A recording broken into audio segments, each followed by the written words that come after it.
Muy buenas noches, amables televidentes, bienvenidos al programa de las 8. Se está empezando a hablar de revocatoria de varios mandatarios en el país, entre ellos el alcalde de la ciudad de Bucaramanga. Vamos a analizar este tema con nuestro invitado de esta noche, pero primero presentamos gente saludable con el aporte de HIC. Bienvenidos. Buenas noches, mi nombre es Mauricio Vanegas Ballesteros, soy cirujano de hepato, pancreato biliar y cirujano de trasplante de hígado y páncreas de la FCB HIC. La cirugía de hepato, pancreato biliar aglomera a todos aquellos que hemos, aparte de haber hecho una especialización en cirugía, nos hemos especializado en el manejo quirúrgico de las patologías de hígado, páncreas y de la vía biliar, tanto benignas como malignas, así como el desarrollo del trasplante de estos dos órganos como un modo de terapia para curar las enfermedades que definitivamente se salen del manejo médico o quirúrgico ablativo parcial. Dado que el número de personas que hemos elegido esta subespecialidad estaba muy disperso en Colombia y en el mundo, la Asociación Internacional de Cirugía de Hepato Pancreato Biliar empezó a aglomerar en un solo conjunto, en una sola unidad, un cuerpo colegiado de especialistas para trazar unas directrices muy claras de cuáles son los requisitos técnicos de formación, académicos y marcar un derrotero de desarrollo académico en el mundo para desarrollar esta novel subespecialidad. De igual manera, para América Latina y específicamente en el caso nuestro para Colombia, hace poco se desarrolló el primer capítulo de la Asociación Americana de Cirugía de Hepato Pancreato Biliar, a la cual pertenece la Asociación Colombiana de Cirugía Hepato Pancreato Biliar, que reúne no más de 15 o 20 cirujanos que tenemos este entrenamiento, dos de los cuales el doctor Cristian Tarazona y quien les habla nos encontramos trabajando y al frente de los programas de hepato, pancreato biliar y trasplante. La FCB ha desarrollado todas las condiciones necesarias para poder desarrollar de manera segura y con un alto grado de tecnología esta especialidad de cirugía hepato, pancreato biliar. Por lo tanto, nos hemos convertido en un núcleo de desarrollo y de referencia de los pacientes que poseen estas patologías y que antes adolecían de manos expertas o grupos expertos, porque no solamente en estos grupos se aglomeran especialistas en cirugía, también se aglomera todo un número de profesionales que dan soporte a patologías tan complejas como son intensivistas, radiólogos, anestesiólogos, hepatólogos, gastroenterólogos, endocrinólogos, etc. Es un conjunto complejo de especialistas que hacen posible que estos grupos salgan adelante en todo lo que tienen que desarrollar. Para hablar de la revocatoria y del gobierno de Bucaramanga, hemos invitado en esta oportunidad a un hombre que conoce muy bien la ciudad y que maneja muy bien el tema, como quiera, que es politólogo, historiador de la UIS, don Julio Acelas. Don Julio, bienvenido. ¿Cómo comienza su año nuevo 2017? Don Willy, muchas gracias a toda la audiencia del programa Las 8. Muy bien, mucha expectativa. Este debe ser un año de reconciliación, ¿no? Sí. De materialización de los acuerdos de paz y eso es muy positivo para el país. Pero Y de mucha política, ¿no? Debemos, no solamente deben ser los que sufrieron el conflicto como víctimas o como agresores. Victimarios. O victimarios. No quería utilizar ese término. No solamente entre los que estaban en el conflicto, sino el resto del país. Porque veo que están opinando, sobre todo en redes sociales, y son muy agresivos, los unos que defienden y los otros que atacan. A mí me parece que la reconciliación debe ser de todos los colombianos, Julio. Primero, nosotros no tenemos experiencia de reconciliación. Nosotros hemos sabido, desafortunadamente, de violencia, de jodernos, entre comillas, en el otro, de agreder al contrario, de intolerancia. De eso sabemos bastante. Pero de reconciliarnos, de convivir, no sabemos poco. Y nos toca aprender, Willy. Sí. Y ese aprendizaje no es fácil. La Sí. tolerancia, decía el padre de la tolerancia moderna, Voltaire, decía que la tolerancia es vivir en el mismo techo con aquel que uno no le gusta. Sí. Vaya usted, asuma eso cotidianamente. Y las redes tienen un problema. Decía el analista italiano Paul Virillo, la principal característica de las redes es que no tienen control. Entonces es una cosa sin control. Usted insulta. A mí me parece absolutamente degradante ver cómo tratan al presidente en las redes, por ejemplo, Sí. a los mandatarios, a la gente del poder, cómo entre personas se agreden, incluso hasta se amenazan de muerte. Pero a mí me preocupa aún más la mentira en las redes, porque la mentira la viralizan y el incauto cae y se lo cree. Ya tuvimos una experiencia nefasta que fue el plebiscito. Pero venga, hablemos primero del tema de revocatoria. Se han intentado 36 veces en Colombia sin éxito tumbar gobernadores y tumbar alcaldes de pueblos, por ejemplo, un pueblo pequeño de Santander, Charalá, no pudieron tumbar al alcalde. Claro, modificaron la ley y le bajaron los porcentajes. Ahora pareciera que es mucho más fácil. Pero la pregunta es, doctor Julio Acelas, ¿podrá prosperar la revocatoria contra el ingeniero Rodolfo Hernández cuando él salió en el mes de octubre en membrete de la alcaldía a atacar al que está promoviendo, a Iván Díaz, que está promoviendo la revocatoria? Muy difícil que funcione, porque los mecanismos de participación ciudadana fueron hechos para que no funcionaran, ¿cierto? Entonces, muy difícil por la maraña jurídica, etcétera. Y segundo, porque en Colombia no hay memoria histórica y no tenemos memoria política.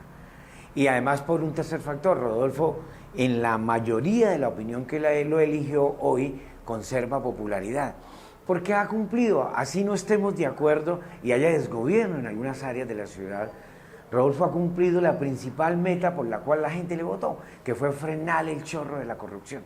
Willy, las secretarías eran privadas, pertenecían a un concejal y las usufructuaba no solamente las OPS, las EPS, sino usufructuaba la contratación. Eso se desprivatizó y ahora digamos que hacen parte de lo público de la ciudad. La gran contratación que se direccionaba a uno o dos contratistas, digamos, cambió. Hay un promedio, la CIE ha calculado 14.6 proponentes por licitación. Eso se ha avanzado mucho. Y las pocas licitaciones que ha hecho la alcaldía han sido transparentes. Tiene dificultades. Se está desconectando de la ciudadanía que lo eligió, y eso es gravísimo. Segundo, el ruido de la revocatoria politiquera, a mi juicio, va a generar un hecho de opinión. Y me parece que es la oportunidad para exigirle cuentas al alcalde. La ciudad tiene 20 temas, Rodolfo absolutizó 2 y el resto de los 18 temas están en el garete. En temas de seguridad no hay gobierno. No hay gobierno, se han nombrado 3 secretarios el año pasado. No hablemos de movilidad, no hablemos de la política social, la contratación quedó en 0. Entonces hay un desgobierno en algunas áreas, pero lo fundamental, que fue frenar el chorro de la corrupción, Rodolfo lo está cumpliendo. Así no nos guste su estilo grosero, agresivo, excluyente. Y yo advierto un peligro, Willy, por el cual la gente no votó, que es que como no hay un movimiento ciudadano que sustente a Rodolfo, sino fue un movimiento de opinión absolutamente volátil, la misma gente que votó por Leonidas, que votó por Rodolfo, votó no al plebiscito. Vea, sí. La opinión es volátil. Sí. Y yo advierto una tendencia peligrosa, es que a falta de un movimiento ciudadano, Rodolfo es un populista de derecha que no cree en armar movimiento político. A falta de eso, se está encontrando con los intereses de la oligarquía de la ciudad que hace 40 años no gobierna. Y eso me parece peligroso. Pero le pregunto, doctor Julio Acelas, no me gusta y no me parece bien que este naciente movimiento de revocatoria salga los secretarios de despacho, el jefe de gobernanza, a criticar y a mandar pullas por las redes.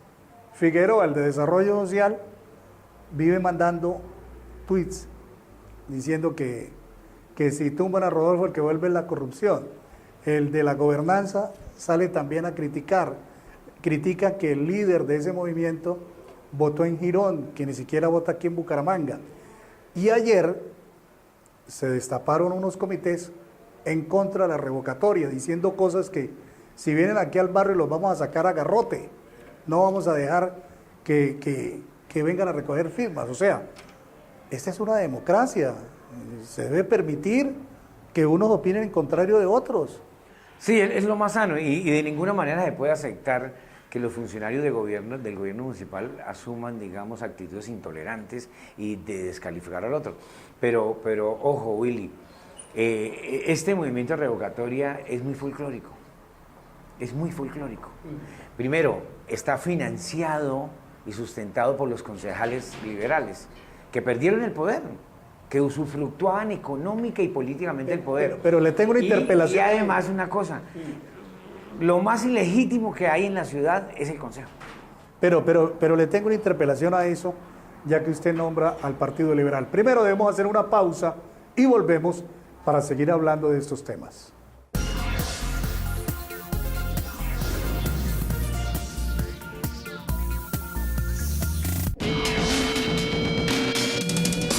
Continuamos. Esta noche estamos hablando con el doctor Julio Acelas, tema de la gobernanza en Bucaramanga, maneja muy bien el tema político. Usted decía hace un momento, antes de la pausa, que detrás de esa convocatoria está el Partido Liberal o los concejales. Le voy a dar un argumento. Aquí sentamos en esta silla parlamentarios, concejales liberales, muy seguido.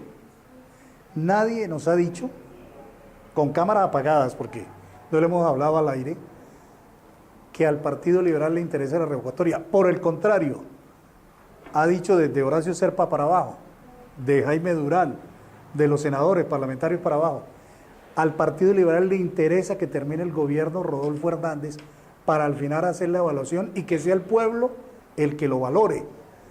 Ellos no son partidarios de la revocatoria. No lo van a reconocer. No lo van a reconocer porque es un costo político muy alto. Y te vas a acordar de mí. Este proceso de revocatoria va a terminar atornillando a Rodolfo.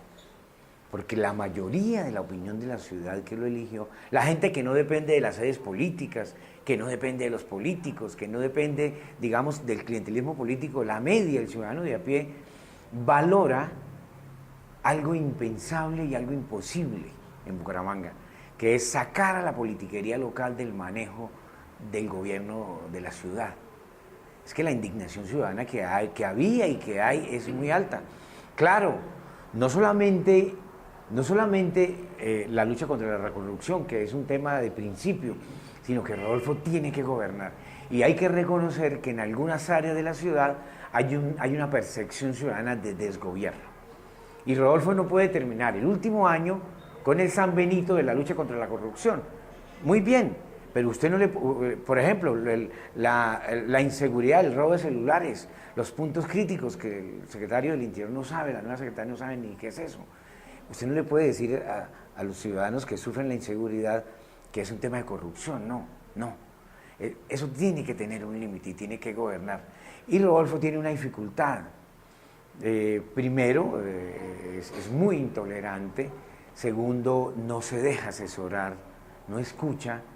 Y ellos se creen los ungidos, se creen los elegidos y los demás son corruptos. O sea, hay un cierto autoritarismo. Rodolfo es un hombre del uribismo y eso no le quita ni le pone.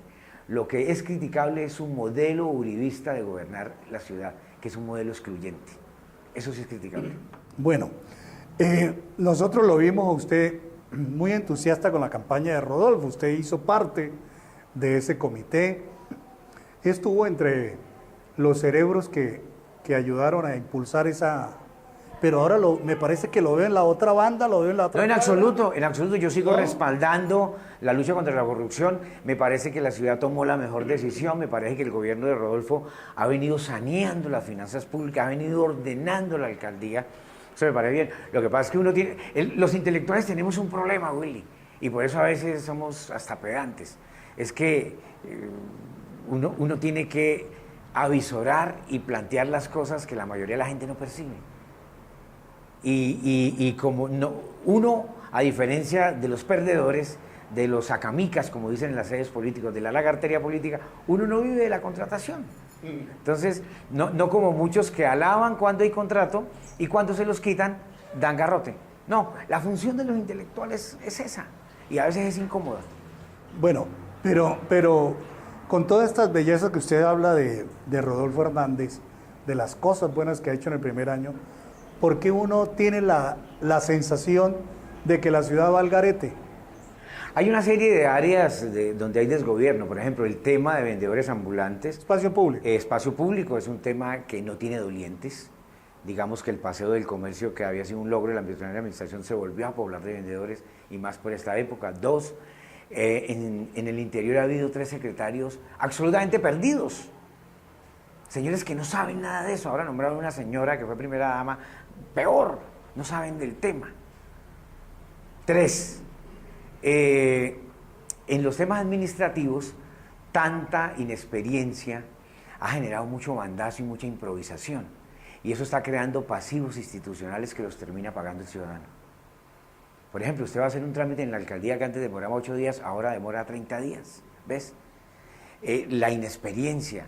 Rodolfo nombró un equipo de hojas de vida muy buenas, pero sin experiencia política. Eso es normal, pero eso lo resuelve con asesores. Y resulta que los asesores también no tienen experiencia política.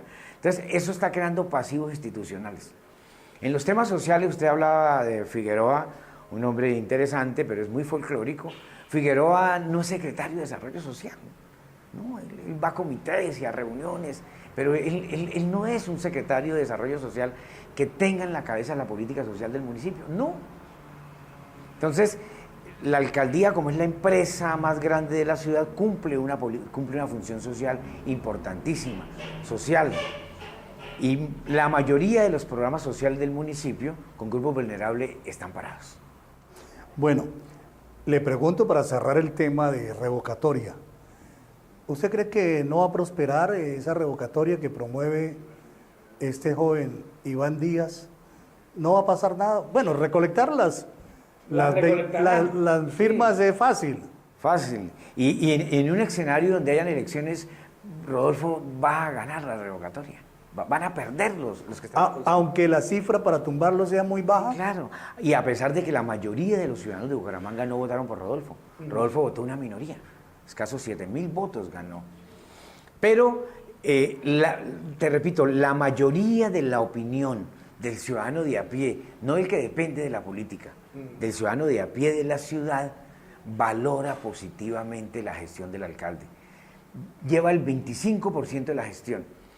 Si Rodolfo no empieza a gobernar, y en un año estamos aquí, que usted me va a invitar en un año a hacer el balance, y Rodolfo no ha empezado a gobernar, me parece grave la administración, y no arrancó. Pero llevamos el 25%. ¿Y qué es empezar a gobernar?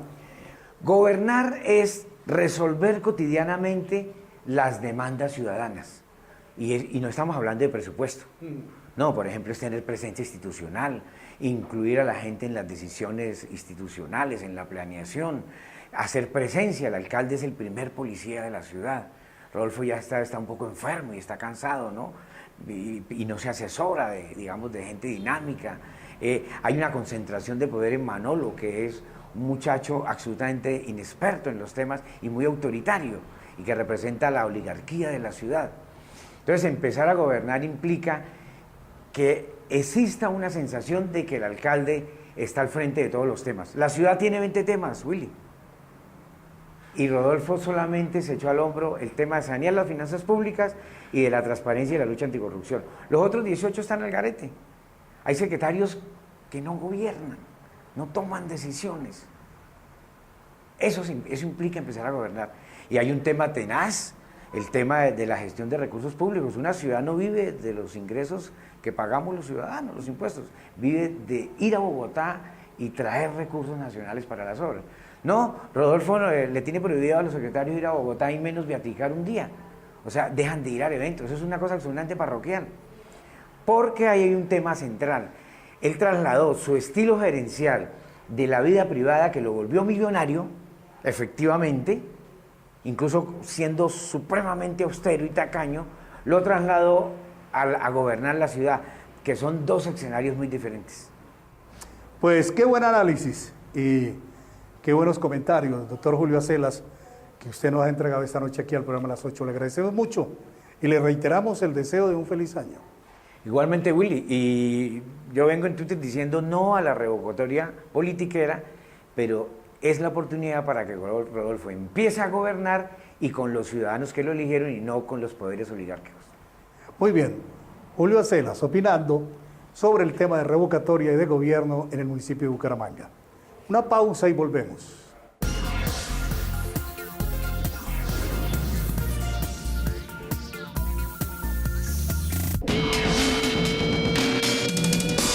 Continuamos en el programa de las 8 y ahora, con el auspicio de Financiera como Ultrasan, los temas del cooperativismo.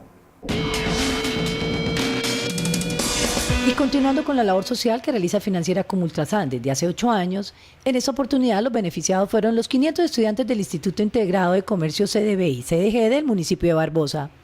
Me parece muy importante la presencia de la Financiera como Ultrasan en Barbosa y en cada una de las poblaciones donde la Financiera hace presencia, toda vez que en cumplimiento de su compromiso social, de su responsabilidad social, se está compartiendo parte de las utilidades que genera la actividad financiera entre la comunidad de los municipios donde se ha venido prestando el servicio con la cooperativa de ahorro y crédito.